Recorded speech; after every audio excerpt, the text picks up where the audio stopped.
બોલો શ્રી ભગવતી મેલડી માતની જય.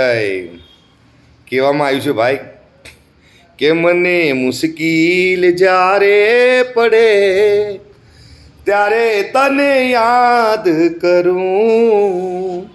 એ મને મુશ્કેલ જ્યારે પડે ત્યારે તને યાદ કરું. મૂડી હોય જ્યારે બે પૈસાની બની જાય ત્યારે બધા બહુ અભિમાની. એ જ્યારે ખાવાના ફાંપા પડે ત્યારે તને યાદ કરું. ભાઈ દુઃખ હોય સુખ હોય કોઈ બી દાડો હોય તો આપણી કુલની માતા અને ઉદયપુરની મેલડીને તમે યાદ કરજો. માતાજી દુઃખ મેં સુખ મેં બધે આઈને ભાગ ભરશે ઓર માતાજીને જ્યાં તમે હમરશો એ આઈને હાથ પૂરશે. એવી મારી ઉદયપુરની મેલડી માતાનો નવરંગો માંડવો આવ્યો ભાઈ.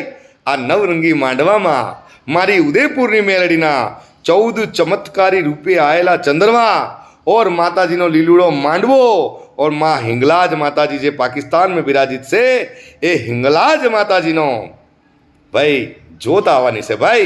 और માતા हिंगलाजની મૂર્તિની સ્થાપના છે ભાઈ. 5 ફૂટની મૂર્તિ બાપુ મંત વિરમનાથજીએ 5 ફૂટની મારી हिंगलाज માતાજીની મૂર્તિ બિરાજમાન કરે છે ભાઈ ઉદયપુરમાં. और સાથે સાથે બગલામુખી માતાજી, સાથે સાથે મહાલક્ષ્મી માતાજી.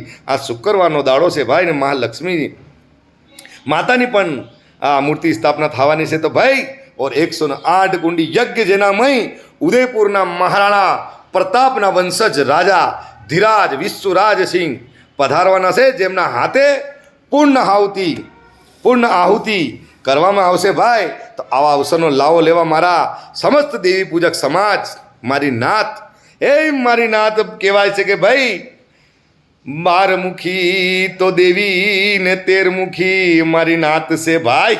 તા 13 મુખી નાતને ભાવપૂર્ણ નિમંત્રણ ઉદયપુરમાં મારી ઉદયપુરની મેલડીનો નવરંગો માંડવો માતાજીની જાતર ને ભવ ડાયરો જેનામાં સુપ્રસિદ્ધ કલાકાર આવવાના છે ભાઈ ગુજરાત સિંહ और તમામ બસ્તી દેવી પૂજક સમાજ, રાજપૂત સમાજ, રબારી સમાજ, તમામ નાત જાતના આવવાના છે ભાઈ. પાકિસ્તાન જઈને માતાજીની જોત લાવવાની છે. હું પણ બાપુ સંગાતે જવાનો છું ભાઈ. તો 7 તારીખ બીજો મહિનો 7 તારીખ બીજા મહિનાની જોત યાત્રા ઓર માતાજીનો નવરંગો માંડવો છે ભાઈ. તો આનો લાવો લેવા અવસરનો મય ભાગ ભરવા જરૂર પધારજો.